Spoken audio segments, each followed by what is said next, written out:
Hi friends, ఇక్కడ వచ్చేసి చింత చిగురు పప్పు అయితే తయారు చేయబోతున్నాను.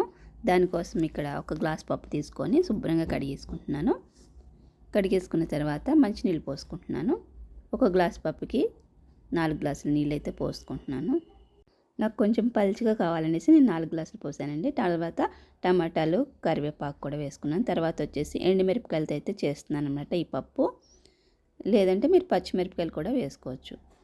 ఇక్కడ గింజలతో పాటు అయితే వేస్తాను. తర్వాత శుభ్రంగా కడిగి పెట్టుకున్న చింత చిగురు కూడా వేసేస్తున్నానండి.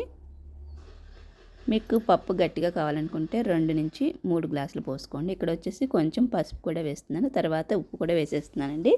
ఉప్పు వేస్తే ఉడకదనుకుంటారు చింత చిగురు వేసినా కానీ 2 విజిల్లు ఎక్కువ పెట్టుకోండి. తర్వాత ఒక ఉల్లిపాయ పొడవుగా కట్ చేసి వేసుకున్నాను. తర్వాత కొత్తిమీర కూడా వేసుకున్నాను.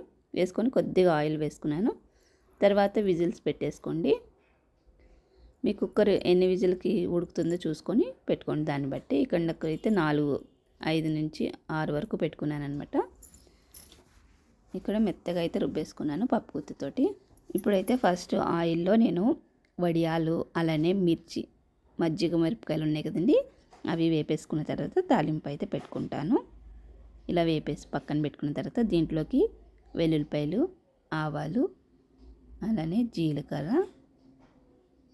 కొంచెం మెంతులు కూడా వేసుకుంటున్నానండి. తర్వాత ఎండుమిరపకాయ, తర్వాత కరివేపాకు వేసేసుకొని బాగా కలిపేసుకుంటున్నాను.